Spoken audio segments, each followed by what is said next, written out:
नमस्कार मित्रों, history research point पर आप सभी का स्वागत करता हूं। एनसीईआरटी हिस्ट्री क्लास 12 भारतीय इतिहास के कुछ विषय पाठ्य पुस्तक से संबंधित यहाँ पर चैप्टर है एक साम्राज्य की राजधानी विजयनगर। बहुत ही बढ़िया तरीके से इसको कंप्लीट करेंगे। एक साम्राज्य की राजधानी विजयनगर मतलब विजयनगर साम्राज्य से संबंधित यहाँ पर चैप्टर है। जो लोग यह जो आपका एनसीईआरटी है ये सभी परीक्षाओं के लिए इम्पोर्टेंट है। यूपीएससी के लिए, स्टेट पीसीएस के लिए, केपीएस के लिए, एनबीएस के लिए, डीएसएसपी के लिए, बीपीएससी, टीजीटी, पीजीटी के लिए सबके लिए इम्पोर्टेंट है। और हमारा ऑफिशियल व्हाट्सएप नंबर डिस्क्रिप्शन में दिया गया है, ऊपर भी हमारा ऑफिशियल व्हाट्सएप नंबर शो हो रहा है, आप लोग मैसेज कर सकते हैं। हमारा ऑफिशियल व्हाट्सएप नंबर जो है 8318397276 हमारा ऑफिशियल व्हाट्सएप नंबर है, यहाँ पर शो हो रहा है। आप जो भी लोग हमारे कोर्स को ज्वाइन करना चाहते हैं ज्वाइन कर सकते हैं। केवल 1499 रुपये का यह कंप्लीट कोर्स है। जो भी लोग ज्वाइन करना चाहें ज्वाइन कर सकते हैं। भारतीय इतिहास के कुछ विषय भाग 1 चैप्टर का नाम है एक साम्राज्य की राजधानी विजयनगर। तो बहुत ही बढ़िया तरीके से इसे कंप्लीट करते हैं। बीपीएससी, टीजीटी, पीजीटी के लिए, डीएसएसबी, टीजीटी, पीजीटी के लिए, यूपीएससी के लिए, स्टेट पीसीएस के लिए, सबके लिए काफी इंपॉर्टेंट है। आइए शुरुआत करते हैं। विजयनगर क्या है? विजयनगर विजयनगर साम्राज्य है।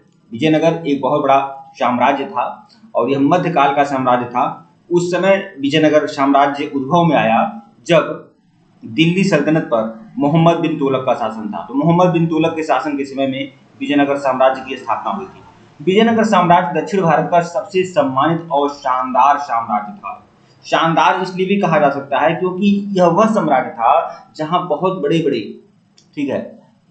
बड़े चक्रवर्ती शासक हुए। इसकी राजधानी विजयनगर साम्राज्य की राजधानी क्या थी? हम्पी इसकी राजधानी थी। विजयनगर साम्राज्य की स्थापना कब हुआ था? 1336 में हुआ था। किसने किया था? दो भाइयों ने। यह दो भाई है, हरिहर और बुक्का दो सगे भाई थे और इन दोनों के प्रयासों से विजयनगर साम्राज्य की स्थापना हुई थी। और यह क्या थे? यह साधारण सैनिक थे भाई, साधारण सैनिक थे। ठीक है। और इन दोनों भाइयों ने विजयनगर में एक हिंदू साम्राज्य की स्थापना की थी। कब? 1336 में। हरिहर और बुक्का। देखिए, विजयनगर साम्राज्य के शासक को क्या कहा जाता है? विजयनगर साम्राज्य की शासक को कहा जाता है रायन कहा जाता है। रायन कहा जाता है। विजयनगर साम्राज्य के शासकों को रायन कहा जाएगा। अब रायन का मतलब क्या है? देखिए, रायन का मतलब राजा है। रायन का मतलब क्या है? रायन का मतलब राजा ही होता है। ठीक है। और यह कहा जाता था विजयनगर साम्राज्य के शासकों को रायन। ठीक है। विजयनगर साम्राज्य का सबसे शक्तिशाली शासक जो था वह कृष्णदेव राय था। कृष्णदेव राय, देखिए, विजयनगर साम्राज्य में कई सारे वंश हुए। पहला विजयनगर साम्राज्य का वंश था संगम वंश। जिस संगम वंश के ही शासक थे हरिहर बुक्का। उसके बाद विजयनगर साम्राज्य में संगम, फिर शालू वंश के बाद आता है तुलु वंश के बाद सबसे लास्ट राजवंश जो आता है अरावली वंश। ठीक है। यह राजवंश की बात कर रहा हूं। तो जो विजयनगर साम्राज्य के शासक थे कृष्णदेव राय किसके समकालीन थे? कृष्णदेव राय बाबर के समकालीन थे। बाबर ने जब भारत पर अटैक किया तब बाबर ने बताया था कि दक्षिण भारत में एक बहुत बड़ा साम्राज्य है जिसका नाम विजयनगर साम्राज्य है और वहां पर कृष्णदेव राय का शासन है। तो कृष्णदेव राय जो थे वो तुलु राजवंश के ही थे। ठीक है। तो लगभग 225 वर्षों की उत्कर्ष के बाद 1565 में इस राज्य को भारी पराजय हुई और राजधानी विजयनगर को जला दिया गया। ठीक है। आप समझ सकते हैं कि आप यह कब से कब तक चल रहा है। 1336 में विजयनगर साम्राज्य की स्थापना होती है और 1565 में विजयनगर साम्राज्य का पतन हो जाता है। 1565 में क्या हो जाता है? 1565 में विजयनगर साम्राज्य का पतन हो जाता है। 1336 में हरिहर बुक्का ने इसकी स्थापना की थी। इसका पतन की भी कहानी है। विजयनगर साम्राज्य का पतन कैसे होता है? दरअसल ये बात है, विजयनगर पर चार मुस्लिम शासकों ने, 4 मुस्लिम राज्यों ने विजयनगर पर अटैक कर दिया और 1565 में यह आक्रमण होता है और उसमें विजयनगर साम्राज्य का पतन हो जाता है। कर्नाटक साम्राज्य, देखिए, कर्नाटक साम्राज्य कुछ अलग नहीं है। विजयनगर साम्राज्य को ही कर्नाटक साम्राज्य कहा जाता है। ठीक है। और यह कर्नाटक साम्राज्य किसने कहा? उस समय जो समकालीन लोग थे ना, उस समय के जो लोग थे उन्होंने विजयनगर साम्राज्य को कर्नाटक साम्राज्य की संज्ञा दी थी। जहां इतिहासकार विजयनगर साम्राज्य शब्द का प्रयोग करते हैं वहीं समकालीन लोगों ने कर्नाटक साम्राज्य का संज्ञा दिया था, कर्नाटक साम्राज्य कहा था इसे। ठीक है। क्योंकि यह जो साम्राज्य है कर्नाटक में फैला हुआ था। हम्पी क्या है भैया? हम्पी विजयनगर साम्राज्य की राजधानी थी ना। हम्पी बहुत ही बड़ा विस्तृत नगर था हम्पी। अरे विजयनगर साम्राज्य का जो राजधानी था हम्पी, उसको विश्व धरोहर स्थल में शामिल किया गया है। 1986 में इसको विश्व धरोहर स्थल घोषित किया गया था यूनेस्को के द्वारा, ठीक है। और 1976 में इसको राष्ट्रीय महत्व का स्मारक घोषित किया गया हम्पी को, जो कर्नाटक में है। और यह विजयनगर साम्राज्य की स्थापना हुई। विजयनगर साम्राज्य की ये क्या थी? राजधानी थी हम्पी। हम्पी शहर विजयनगर साम्राज्य का राजधानी था। तो इस हम्पी का खोज किसने किया? हम्पी के जो खंडहर थे, इसकी खोज करने वाले पुरातत्वविद थे Colonel Colin Mackenzie. Colonel Colin Mackenzie ने 1800 में यह प्रकाश में लाया कि हम्पी नाम का कोई चीज है, ठीक है, थोड़ा बहुत, ठीक है। तो देखिए हम्पी जो शहर है, इसको खोजने में या फिर इसके इतिहास को खंगालने में किसका महत्वपूर्ण योगदान है? तो देखिए शहर के इतिहास को फिर से बनाने के लिए विरूपाक्ष मंदिर की पुजारी की याद है। विरूपाक्ष मंदिर में बहुत सारे पुजारी हुआ करते थे और उन्होंने पुजारियों ने बहुत सारे ग्रंथ लिखे थे, दीवारों पर बहुत सारा चीजें उत्कीर्ण करवाया था। तो विरूपाक्ष मंदिर के पुजारी की यादों, और पंपा देवी का मंदिर था, पंपा देवी का मंदिर था, ठीक है। वहां पर जो शिलालेख मिले हैं और मंदिरों में जो भी शिलालेख मिले हैं और बहुत सारे मंदिर, और उसके अलावा विदेशी यात्रियों के खाते, विदेशी यात्री जो आए थे और अपना विवरण दिए। ये मतलब कि हम्पी शहर का इतिहास जानने के स्रोत क्या है, मैं वो बता रहा हूँ। विदेशी यात्रियों के खाते, फिर तेलुगु और कन्नड़, तमिल और संस्कृत में लिखे गए अन्य साहित्य भी हम्पी की खोज में महत्वपूर्ण भूमिका निभाते हैं, ठीक है। हम्पी, ये पंपा देवी कौन है? तो देखिए पंपा देवी जो है एक तरह से पार्वती जी के रूप में यह प्रसिद्ध थी, ठीक है। हम्पी का इतिहास क्या है? हम्पी का इतिहास, हम्पी शहर का इतिहास क्या है? हम्पी खोज का उद्भव यहाँ की स्थानीय मातृ देवी पंपा देवी के नाम पर हुआ है। मातृ देवी पंपा देवी के नाम पर इस हम्पी का खोज का उद्भव हुआ है, ठीक है। हम्पी की खोज 1815 में, देखिए खोज कब हुई थी? 1815 में। 1815 में पूरी तरह से खोज हो चुका था। 1815 में भारत के पहले पुरातत्वविद थे कॉलिन मैकेंजी। इन्होंने खोज किया था हम्पी शहर का और इन्होंने प्रकाश में लाया था कि यहाँ पर कोई बहुत बड़ा विजयनगर साम्राज्य नाम की राजधानी थी हम्पी। अलेक्जेंडर, देखिए पहला तथ्य यह है कि 1815 में हम्पी की खोज कॉलिन मैकेंजी ने किया। दूसरी बात यह है कि 1856 में अलेक्जेंडर ग्रीनलाउ ने हम्पी की पहली विस्तृत फोटोग्राफी की थी। अलेक्जेंडर ग्रीनलाउ ने हम्पी शहर की क्या की थी? फोटोग्राफी की थी। कब? 1856 में। और इनकी जो फोटोग्राफी है बहुत ही ज्यादा उपयोगी साबित हुई। तो ये दोनों वर्ष याद रखिएगा, 1815 1856। 1876 की बात करेंगे मित्र। 1876 में जे.एफ. फ्लिट ने हम्पी में मंदिरों की दीवारों से शिलालेखों का संकलन और प्रलेखन शुरू किया।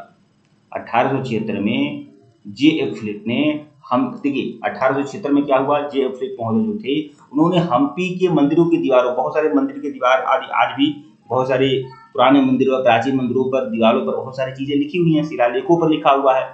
तो उसको उसके प्रलेखन में या फिर वो क्या लिखा हुआ है उसके तथ्यों को खंगालने में महत्वपूर्ण भूमिका जो थी 1876 में जे.एफ. फ्लिट ने निभाई थी।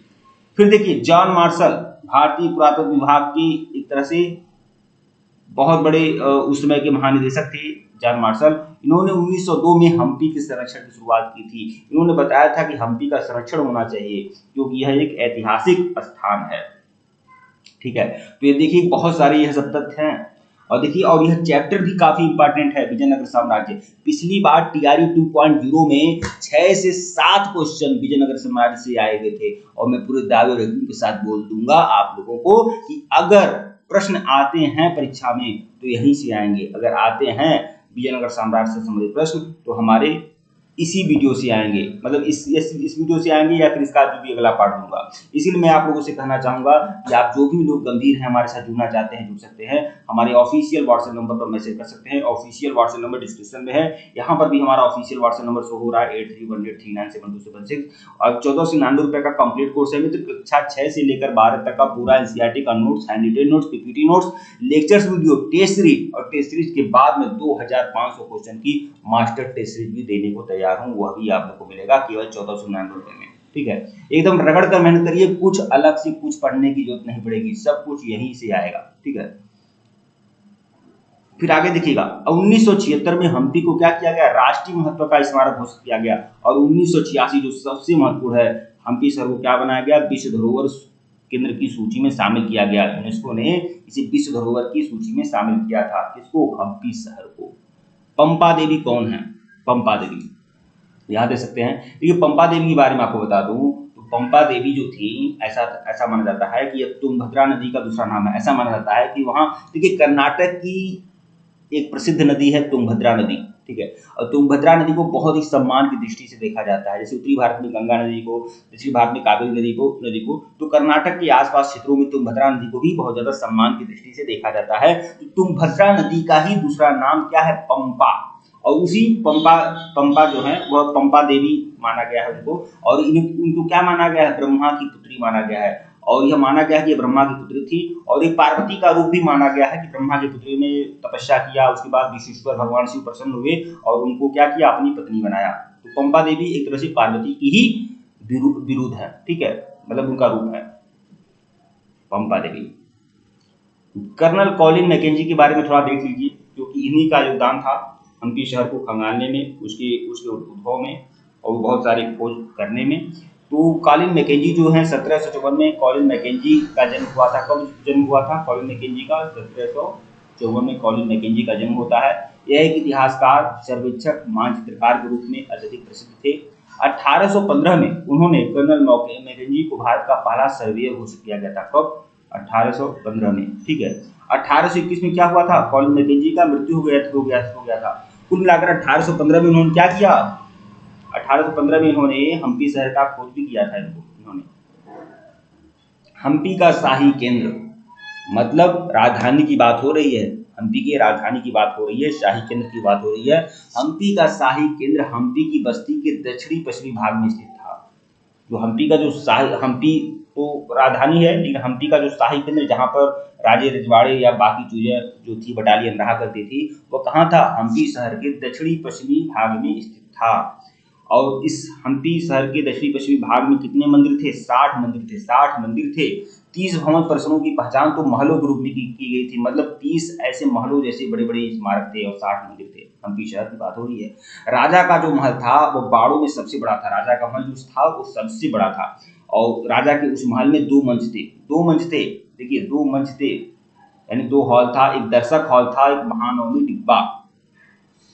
यह कहा था राजा के महल में ही 2 थे, एक दर्शक हॉल, मतलब हम्पी शहर में ही दर्शक हॉल था, और फिर महानवमी डिब्बा। दर्शक हॉल में क्या था, सभी जहां पर बहुत सारे हजारों की संख्या में लोग बैठते थे और नाच गाना, नृत्य, संगीत या बाकी समारोहों को देखते थे, ठीक है। और महानवमी डिब्बा एक प्रकार का अलग संरचना है, और यह महानवमी डिब्बा बना हुआ था जहां पर महानवमी के दिन, दशहरा के दिन लोग उत्सव करते थे। तो 2 प्रकार के मंच थे, दर्शक हॉल और महानवमी डिब्बा, ठीक है। यहाँ पर देख लीजिएगा, यह चीजें आप स्पष्ट कर लीजिएगा कि हम्पी का जो शाही केंद्र था वह दक्षिणी पश्चिमी भाग में स्थित था। 60 से ज्यादा मंदिर थे और 30 भवन परिषद थे, जिसकी पहचान महलों के रूप में की गई थी। और राजा का महल बाड़ों में सबसे बड़ा था, 2 मंच थे, दर्शक हॉल और महानवमी डिब्बा, ठीक है। शाही केंद्र में कुछ खूबसूरत इमारतें भी थी। शाही केंद्र में ही आपका कमल महल था। कमल महल कहाँ था, शाही केंद्र में ही था। हजारा राम मंदिर भी आपका शाही केंद्र में था, ठीक है। हजारा राम मंदिर और कमल महल शाही केंद्र में था, मतलब मेन राजधानी में था। महानवमी डिब्बा क्या है भैया, ये देख सकते हैं, मैं महानवमी डिब्बा का यहाँ पर चित्र भी लिया हूँ। ये थी, यह विजयनगर साम्राज्य की ये संरचना, ये देख रहे हैं, यह था महानवमी डिब्बा। और दशहरा के दिन यहाँ पर पूजा होती थी, समारोह होता था। ये महानवमी डिब्बा बनाया गया है। दरअसल मेरे हिसाब से यह आप लोग देख सकते हैं, एक सरोवर है, यहाँ पर दिख रहा है, यह आपका सरोवर है, इतना छोटा, मतलब कि ये भी बड़ा ही होगा सरोवर है, लेकिन यहाँ पर खूब ज्यादा जगह लिया गया है और ऐसे ऐसे करके बनाया गया है। आप लोग देख सकते हैं, सीढ़ियां बनाई गई, सीढ़ियों से ऐसे ऐसे उतरने के लिए, और खूब गहराई तक। ये आपका ये क्या है, महानवमी डिब्बा है, ठीक है, एक प्रकार का स्मारक। तो महानवमी डिब्बा क्या है, यहाँ पर स्पष्ट कर दे रहा हूँ ताकि आप लोग समझ जाइए। महानवमी डिब्बा को दशहरा डिब्बा भी कहा जाता है। इसे विजयनगर काल के दौरान राजा कृष्णदेवराय जी ने उदयगिरी पर अपनी जीत के उपलक्ष्य में बनवाया था। अब देखिए, इसको किसने बनवाया है, इसको बनवाया है कृष्णदेवराय ने। कृष्णदेवराय किस वंश के थे, तुलु वंश के थे। तुलु वंश जो था उसकी राजधानी क्या थी, हम्पी थी, ठीक है। तो महानवमी डिब्बा को दशहरा डिब्बा भी कहा जाता है। दशहरा डिब्बा का मतलब आप समझ चुके हैं, महानवमी के दिन यहाँ पर उत्सव होता था। इसे विजयनगर काल के दौरान कृष्णदेवराय ने बनवाया था। कृष्णदेवराय ने किस जीत के उपलक्ष्य में बनवाया था, उदयगिरी की जीत के उपलक्ष्य में इसको बनवाया था। यह वह स्थान है जहाँ विजयनगर के राजा दशहरा का त्यौहार मनाते थे। दशहरा का त्यौहार विजयनगर के राजा मनाते थे। ठीक है, यही है दशहरा का त्यौहार, मतलब महानवमी का त्यौहार, विजयादशमी का त्यौहार। अब ये महानवमी का जो त्यौहार था वह कृष्णदेव राय के समय में विजयनगर साम्राज्य में बहुत ही अच्छे तरीके से मनाया जाता था। लोग बहुत प्रसन्न होते थे, खुशी के साथ मनाते थे। तो महानवमी को स्पष्ट कर देना चाहता हूँ। महानवमी का शाब्दिक अर्थ होता है 9 दिन तक चलने वाला पर्व, अर्थात महान नौवां दिवस। महानवमी मतलब कि कुल ग्रेट 99 डेज। ठीक है, समझ लीजिए, जिसमें 9 दिन ये माना जाता है कि 9 दिन है वह 9 दुर्गा जी की और दुर्गा जी की अलग अलग शक्तियों का प्रतीक है। इस अवसर पर अनेक राजकीय कर्मकांड निष्पादित किए जाते थे। जो महानवमी का उत्सव जो कृष्णदेव राय के समय में मनाया जाता था, विजयनगर साम्राज्य के शासकों के समय में मनाया जाता था, इस अवसर पर अनेक राजकीय कर्मकांड निष्पादित किए जाते थे। इस अवसर पर विजयनगर शासक अपने रुतबे, ताकत, प्रदर्शन और आदि राज्यों का प्रदर्शन करते थे। ठीक है, इस अवसर पर धर्मानुष्ठानिक में होने वाले मूर्ति की पूजा, राज्य की अश्व की पूजा, भैंसें और अन्य जानवरों की बलि दी जाती थी। तो मूर्तियों की पूजा होती थी, अश्व की पूजा भी होती थी। देखिए, अश्व की पूजा होती थी और मूर्तियों की पूजा होती थी। ठीक है, और बहुत सारे जानवरों की बलि भी दी जाती थी, क्योंकि उसमें बलि प्रथा थी। ठीक है, इस संरचना से जुड़े अनुष्ठान देखिए। अब यह महानवमी का उत्सव कब मनाया जाता था, आपको पता है ना। नवमी का उत्सव जो होता है या फिर विजयादशमी किस महीने में पड़ता है आपको पता ही है। तो यह कब मनाया जाता है, आज भी सितंबर या अक्टूबर में ना। तो सितंबर और अक्टूबर के शरद मास में महानवमी मनाया जाता है। वर्तमान में 10 दिन के हिंदू त्यौहार जिसे दशहरा, उत्तरी भारत में दुर्गा पूजा और नवरात्रि या महानवमी के नाम से जाना जाता है। ठीक है, इसे ही महानवमी कहते हैं, नवरात्रि कहते हैं, दशहरा कहते हैं, विजयादशमी कहते हैं। ठीक है, ठीक है मित्रों, वीडियो को लाइक और चैनल को सब्सक्राइब करेगा, टेलीग्राम को बिल्कुल ज्वाइन करेगा, लिंक डिस्क्रिप्शन में दिया गया है। अगर इसके पहले का वीडियो नहीं देखे हैं तो प्लेलिस्ट में जाइएगा, NCERT history lectures video class 12 के नाम से प्लेलिस्ट बनी हुई है, प्लेलिस्ट में जाइए और सभी वीडियो को देखिएगा। ठीक है मित्रों, धन्यवाद आप लोग को। और देखिए कितना बढ़िया बेहतरीन नोट्स है। इसी तरह से आपका पूरा क्लास 11, 12 में पूरा का पूरा कंप्लीट कराऊंगा। 6, 7, 8, 9, 10, 11, 12 सब कुछ कंप्लीट होगा और बहुत ही बढ़िया बेहतरीन सामग्री आप लोग को दी जाएगी। तो मैं आप लोगों से कहना चाहूँगा कि जो लोग हमारे साथ जुड़ना चाहें जुड़ सकते हैं। ठीक है, 1499 रुपये का कंप्लीट कोर्स है, आप लोग ज्वाइन कर सकते हैं। धन्यवाद आप लोग को।